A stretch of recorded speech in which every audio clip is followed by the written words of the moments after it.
जब औरतें माँ बनने वाली होती हैं तो वो खुशी का लम्हा माँ के लिए अनमोल होता है। लेकिन परिवार की चाहत क्या है, बेटा या बेटी? गर्भवती औरतों के टेस्ट कराने के लिए स्कैन कराया जाता है और अगर ये पता चलता है कि माँ के गर्भ में बेटी है तो बस। भारत में भ्रूण हत्याएं अत्यधिक बढ़ रही हैं। ये बहुत ही शर्मनाक है। जिस भारत में देवी लक्ष्मी, दुर्गा और सरस्वती को पूजा जाता है, वहाँ ये कन्या भ्रूण हत्याएं जैसी घटनाएं हो रही हैं। भारतीय समाज में लड़के होने पर खुशियाँ मनाई जाती थीं और आज भी वैसे ही मनाई जाती है। कुछ परिवारों में ये अजीब सी मान्यता है कि अगर लड़के ना हो तो परिवार का वंश कैसे आगे बढ़ेगा। गांव में ये रूढ़िवादी विचारधारा प्रचलित है।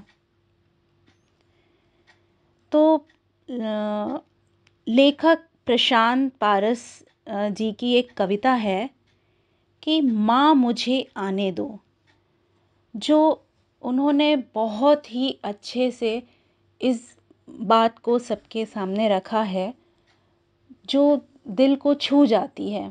तो मैं उनकी ये लिखी कविता आप सबको सुनाना चाहती हूँ, जिसका शीर्षक है माँ मुझे आने दो। माँ मुझे आने दो, मुझे हक है चहचहाने का, मुझे हक है इतराने का। ममता की छाँव में दुलारने दो, माँ एक बार आने दो। भूल गई तुम रज़िया सुल्तान, झांसी की रानी। माँ लिख सकती हूँ इतिहास के पन्नों पर मैं भी अपनी कहानी। तुम भूल गई रज़िया सुल्तान, झांसी की रानी।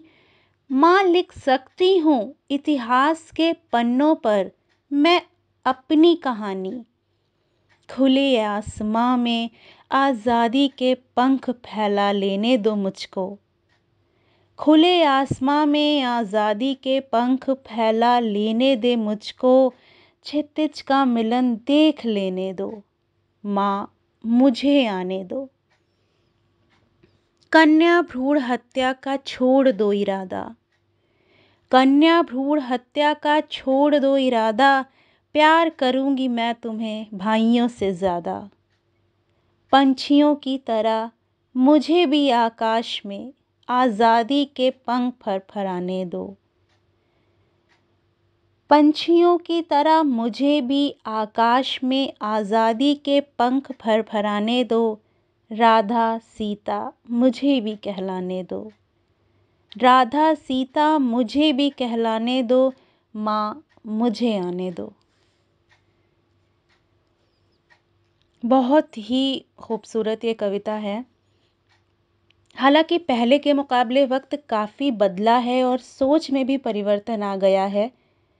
बेटी बचाओ और बेटी पढ़ाओ जैसे अभियान कार्यरत हुए हैं, जो कि एक सकारात्मक सोच और भविष्य की ओर इशारा करता है।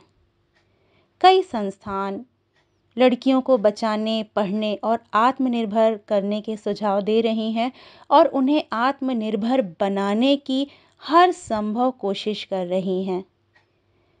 लड़कियों को प्राथमिकता देना उतना ही ज़रूरी है जितना लड़कों को। हम सबको मिलकर इस कन्या भ्रूण हत्याओं से समाज को छुटकारा दिलाना होगा। सोच बदलने की ज़रूरत है। नई सकारात्मक सोच से नवीन समाज का गठन कर हमारे भारत को आगे ले जाना है। धन्यवाद।